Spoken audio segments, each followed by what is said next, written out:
Hey there, Cutie and Cosplay here with another video. Today we're going to get into a niche, seemingly hot topic, the Amico! That's right, I'm back to talk about it again. And this time, we're talking about the Amico Home app that was recently released. It's basically, for those who don't know, if you're watching this, I'm guessing you may know, but who knows? If you don't know, the Amico Home app is basically the software that the Amico console would have if it was a real tangible console, which it's not. But yeah, so it's basically just kind of like a little taste of what could have been, what might be, who knows. Anyway, I tested it out with family. I played it multiplayer with 2 of my family members, and overall, I had a decent experience. So I'm going to talk a little bit about that today. Let's get into it. I have the games here. They sit on my shelf. Just hanging out, looking kind of cute. Here's a little stack of them, as I've shown before. But here is what the inside looks like. You get this little coin and a little card with a code, and then you get the cool little holographic thing, little holographic card for each game. So that's kind of neat. That's something. So getting right into it, let's talk about the software aspect first. I really enjoyed the Amico Home interface. The music they play is really nice and gives me some cozy Wii Shop channel vibes, or just the nice music they played on the Wii. And it's really easy to navigate. I like that. Very easy to use. Also, my experience with setting it up was relatively easy, but needing 2 phones is kind of a downside. Let's be honest, it's a pretty big downside. If you're a single person in a house, you know, what are the chances that you have 2 phones? Who knows, maybe in this day and age it might be high. But you have to have 1 phone act as the console, and a second phone, or however many phones, as controllers, depending on how many people you want to play. The way I played Amico Home was I used a USB-C to HDMI connector and plugged it into my phone, just like that, plugged the other HDMI part into my TV, and I got to play this on a nice big screen instead of looking at a teeny tiny phone with 3 people looking at it. So that was a nice experience. I enjoyed that. And now getting into the controls.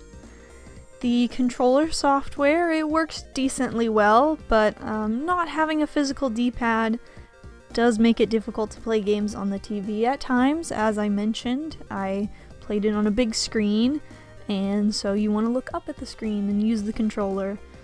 And it could be a little tough at times. For reference, here is what the controller looks like. It's got the little pad here that you can tap and spin, and that's how it works. So I will say that I have experience playing mobile games that use touch controls like this, but as I mentioned before, the difference here is that I'm looking up and away from the controls, and just in a case like this, I would really like to be able to feel the controls, feel a physical D-pad, you know, just have that touch feeling instead of just kind of trying to guess if I'm keeping my thumb in the right place, you know. So that was a little bit of a downside.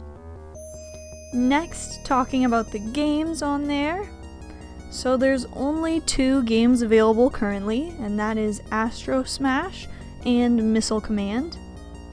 So starting off with Missile Command, I would say that it's a decent game. The controls worked fine. It was a unique way to play Missile Command, and I found it pretty challenging, but I will say that it's not my type of game. I wasn't looking forward to it in the first place. So, you know, I would say the verdict is overall decent experience, but I just find Missile Command itself to be meh, so no matter how good it was, I feel like I would have scored it not low, but meh. And the other game is Astro Smash. this is one of the games that I was looking forward to from when it was originally talked about. I really enjoyed this one a lot. I thought it was really fun to play co-op. The controls feel good and responsive.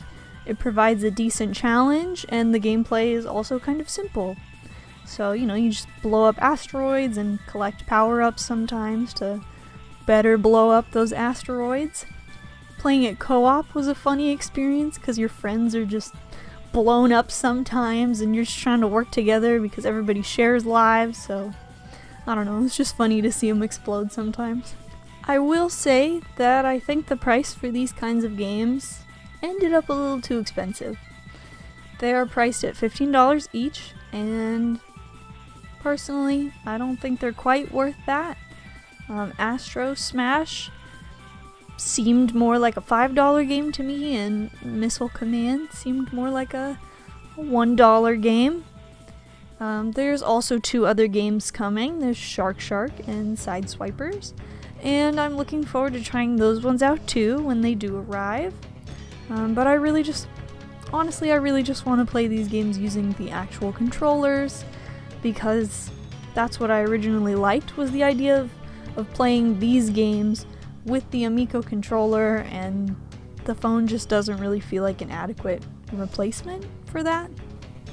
I will add too that Night Stalker and Dolphin Quest are the 2 games I wanted to play the most on the Amico, so holding out for those. So all in all, I would say my family really enjoyed playing the Amico, but there just really isn't enough games out right now to play it for very long, so that's definitely a downside. I don't really know if the Amico console will ever come out, but personally I've had one pre-ordered since the beginning, and most of these games are kind of sort of free to me because I already own them. You know, in a way, I've already paid for them, so sort of free to me now, I guess. But yeah, this isn't exactly how I wanted to play the Amico. I really wish that I had the console and the controllers to really experience these games the way they were meant, but this is it's something. It's not amazing, it just exists. It's something. That's all we can ask for right now. That's all I can ask for. But I will be keeping an eye on any future Amico news, but basically just keeping to the sidelines, not getting too excited or too invested, because I'm busy with other games and anime that just take up my time and my interest. So, you know, just kind of quietly checking on Amico news, but not holding out or expecting anything. And that wraps up my short little thoughts on the Amico Home, my experience playing it. I will say that I personally feel like if I had just played these solo, I don't think I would have had as good of an experience, and I think that is the point of the Amico, is get a bunch of people together, get some friends and family together, and play these games and have a good time. So I do think that multiplayer really brought up this experience for me, and I recommend you try it with some friends or family if you're interested. And yeah, let me know in the comments if you guys checked out the Amico Home, if you had any thoughts on it, and any thoughts in general. People seem to be opinionated about the Amico, so bring it on. But yeah, thank you so much for watching. Say anything you want to in the comments, and I hope you have a great day. Bye!